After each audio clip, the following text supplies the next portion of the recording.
Islam Makhachev. Dude goes up one weight class, goes up to 170. He was the 55-pound most dominant champion ever, most title defenses at 55 ever. Just dominates at 170. Jiu-jitsu is not good for MMA. Right. And I think Jack Mandane today is so much better if he tried to get up. Right. But this boogie choke, all this stuff, it doesn't work. Do you feel? And he talked a lot of shit too. I was gonna say, do you feel disrespected by Craig Jones? He's nobody. He's a jiu-jitsu guy. Tried to be relevant using MMA guys, but who cares? Yeah.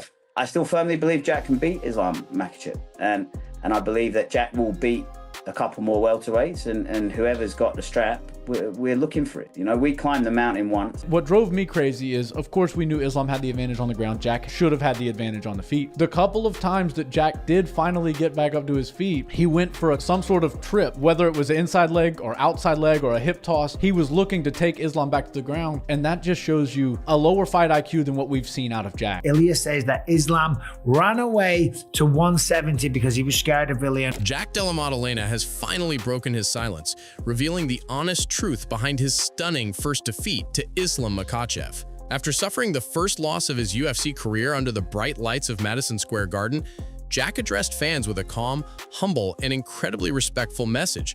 He praised Islam Makhachev's dominance, accepted full responsibility for the setback, and made it clear that this defeat is only adding fuel to his comeback fire. Fans are calling him one of the classiest rising stars in the sport, and with his mentality, his return to the top already feels inevitable. The MMA world is now watching closely to see how fast he rises again. He posted on Instagram, "Thanks to those always supporting. Islam is one of the greats and deserved to win.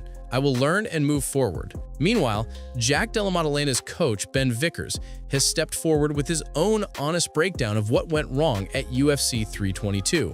According to Vickers, the loss had nothing to do with a bad game plan. It came down to execution. He admitted that Jack simply wasn't himself in the octagon that night. Vickers didn't sugarcoat a single detail.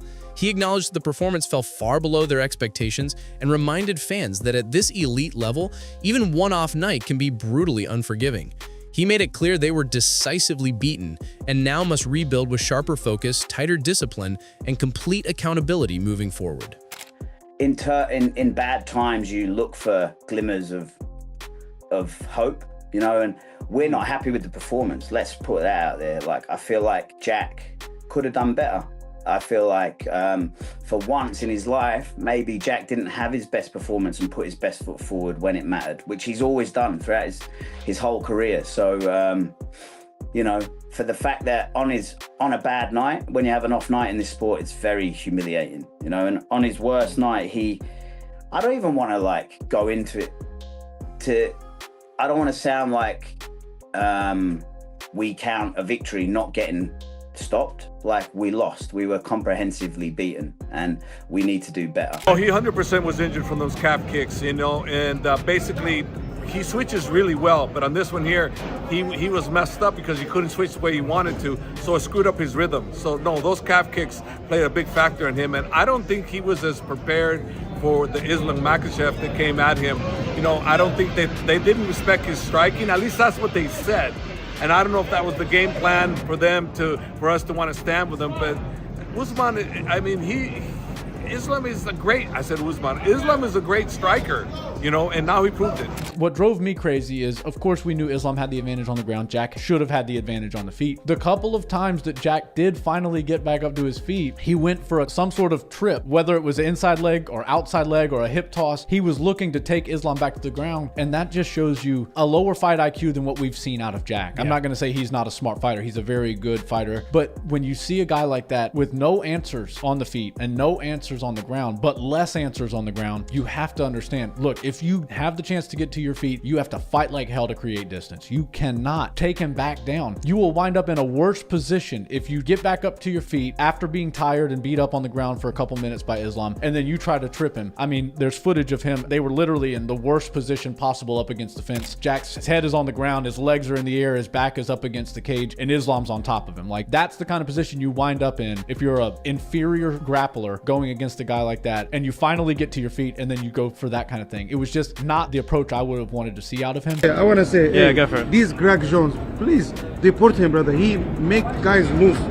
He's not good for MMA. Jiu-jitsu is not good for MMA. Right. And I think Jack Mandane today is so much better if he tried to get up. But this boogie choke, all this stuff, it doesn't work.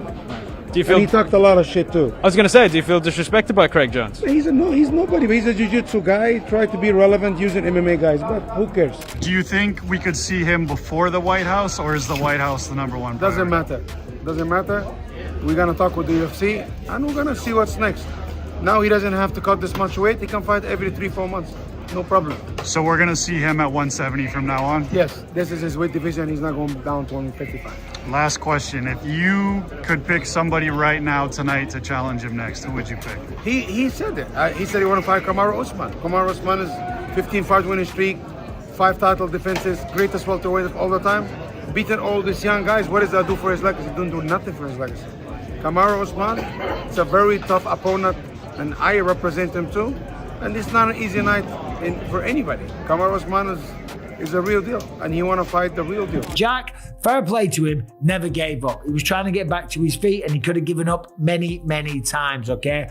Islam was trying to get the rear naked choke. He was trying to get the dorse that he got on Dustin Poirier multiple times. He was trying to get the straight arm lock, but Jack knew what to do. After UFC 322, Jack Della Maddalena's coach, Ben Vickers, revealed that the team entered the fight with a strong, well-prepared game plan, but the execution simply collapsed under the pressure. Their strategy centered on constant movement, long-range striking, and staying out of extended grappling exchanges. But once the cage door closed, nothing unfolded the way they prepared. Vickers stressed that the plan itself wasn't the problem and still stands as part of Jack's future approach. The issue was execution on the night. And against an elite force like Islam Makhachev, even the smallest slip turns into a completely one-sided fight. The game plan was movement, you know, but I feel like we never got the movement going. We had sort of roots to the feet on the floor, but for whatever reason, we couldn't start executing and getting to the first point of those roots. Just Islam did such a good job. And I don't want to go too much into the game plan because it is a game plan we'll use again. I mean, I don't think there was an issue with the game plan, just the execution. But yeah, definitely more movement. We wanted to do more movement. Obviously, we didn't want to be on the ground for 19 minutes of a 25-minute fight.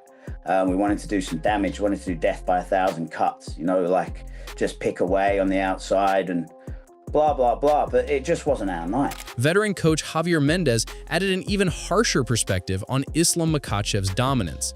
Mendez revealed that Jack Della Maddalena looked badly hurt during the fight and suggested he entered the bout underprepared. He also pointed out a major mistake from JDM's camp. They underestimated Islam's striking. Mendez emphasized that Makhachev isn't just a grappling monster, he's evolved into an elite all-around striker, and the fight made that crystal clear. This added layer of danger explains why Jack struggled to execute his game plan, and why every opening he hoped for immediately disappeared. On that night, Islam's complete skill set left no room for error, and Jack paid the price. If you enjoyed this breakdown, smash that like button, share it with your fight crew, and subscribe for more insider analysis, fight predictions, and the latest MMA news. Don't miss out. Your next favorite fight discussion starts right here.